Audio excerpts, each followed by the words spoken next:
Hi guys! Magandang gabi! Welcome back po dito sa Gandara SRU channel for Showbiz Update. Andito na naman nga po akong muli, nagbabalik.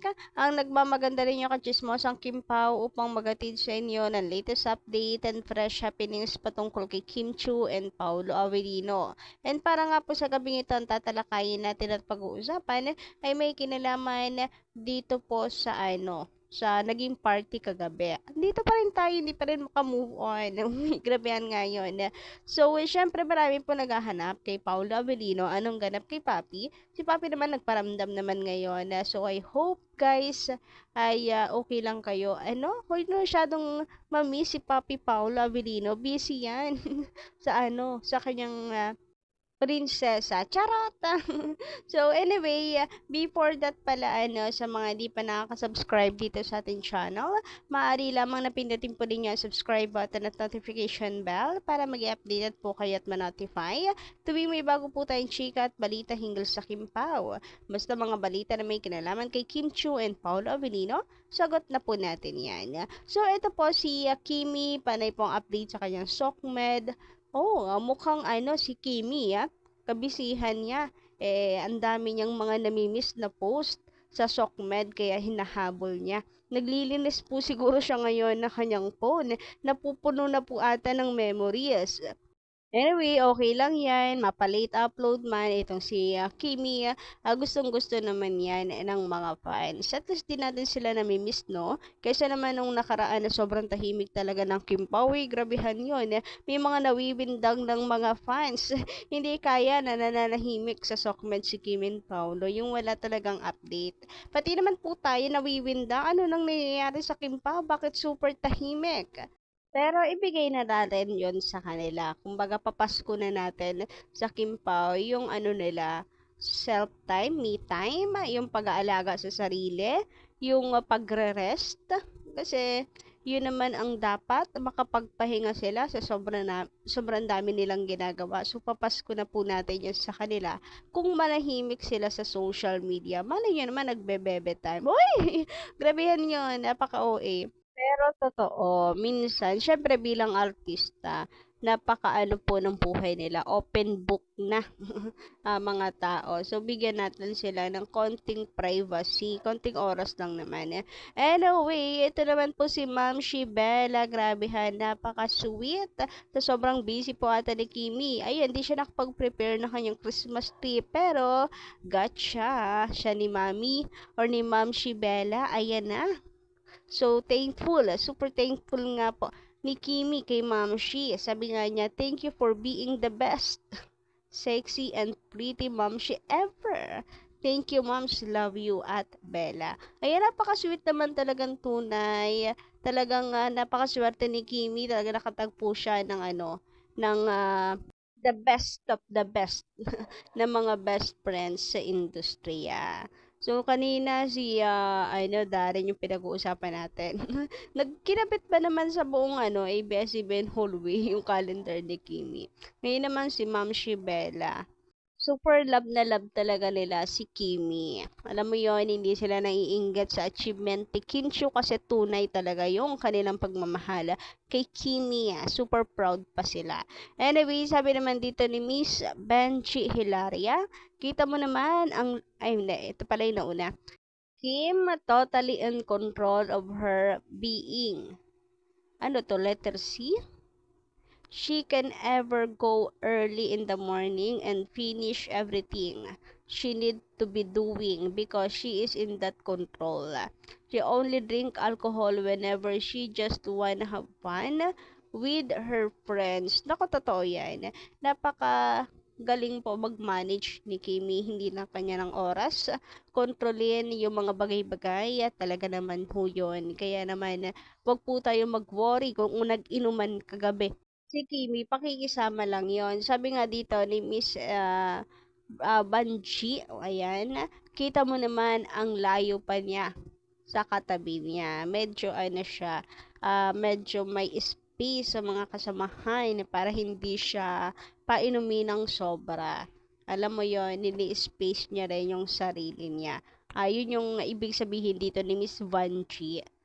Samantala, sabi naman po dito ni Miss Nocilia Hobayan, magandang gabi. Shoutout po sa inyong lahat sa lahat ng mga nakikinig ngayon at nakatambay sa ating channel. Yes, mapula na ang kanyang pisngi. And take note, nagsisimula pa lang yung party. Namula na agad si Kimi, 'di ba? Halata mong hindi sanay. Sabi naman dito ni Miss Rosalinda Yap, kaya madaling matamaan si Kim because she doesn't drink. She was enjoying the party but she should be careful. Buti na lang nandiyan si Paulo even stopped drinking. Are you obliged to drink because you're a Tandwise cover girl? I think hindi naman. I'm sure they will understand your situation. Hindi yan. Talagang ano lang, dahil ka-sponsor siya, sinagot na ng Tandway yung kanila pong drink.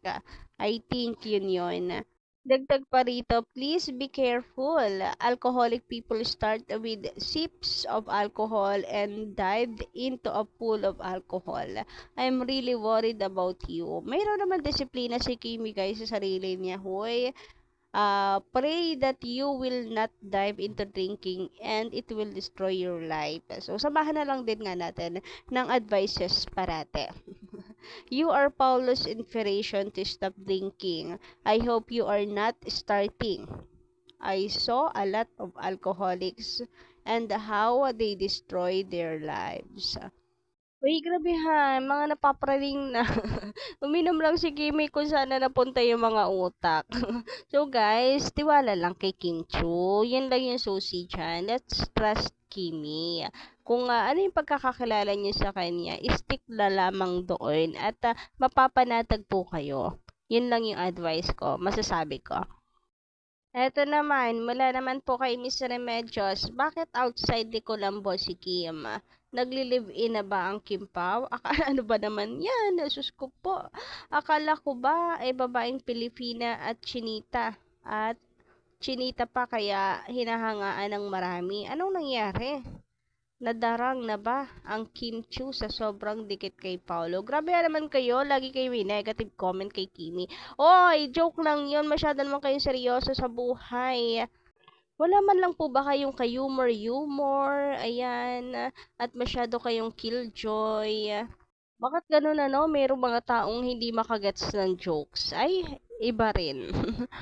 Mahirap po yung ganyan, yung lagi nyo nakikita yung isang bagay as negative. Good vibes lang po tayo ha, positive vibes lang. Masyado kayong nega sa lahat ng bagay, wag po ganoin. Anyway, eto na nga. Dahil nga po mayroong Christmas party ang Showtime, may mga naghahanap kay Paulo Abilino para sunduin na si Kimi dahil mukhang hindi kaya at hindi kayang makipagsabayan. Tingnan nyo naman si Kim Chu, namumula na samantalang si Darren, 'di ba?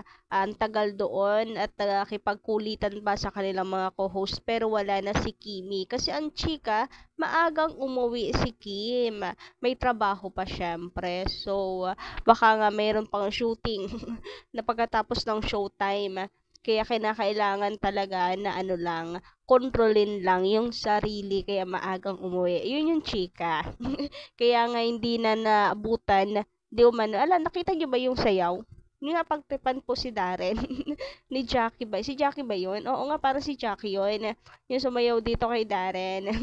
Ang dami ko nga nakikitang post na, sorry, Darren, wala na Chine, ang iyong bestie, wala kang kakampi.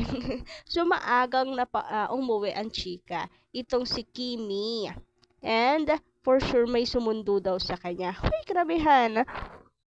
May nakita akong post kay Kind Heart ata. Gustong gusto ko din yung page na yun kasi puro good vibes lang. Yung sayaw na yun kay Darren and ang caption nga ay parang maagang umuwi si Kimi. Tapos sa mga different groups ng Kim Pao naman sa FB, di ba may mga groups po sa Facebook. Meron tayong mga nakikitang comments doon na na sinundo nga raw itong si Kim Chu Hoy. Pero walang sinabing pangalan. Pero ang kukulit ng comments ng mga iba pang fans na mag-aalaga daw si Paulo ng lasing. Grabe yan yung humor. Guys, ano lang yun ano lang yun na charot-charot lang, baka may magseryoso na naman. Ako po.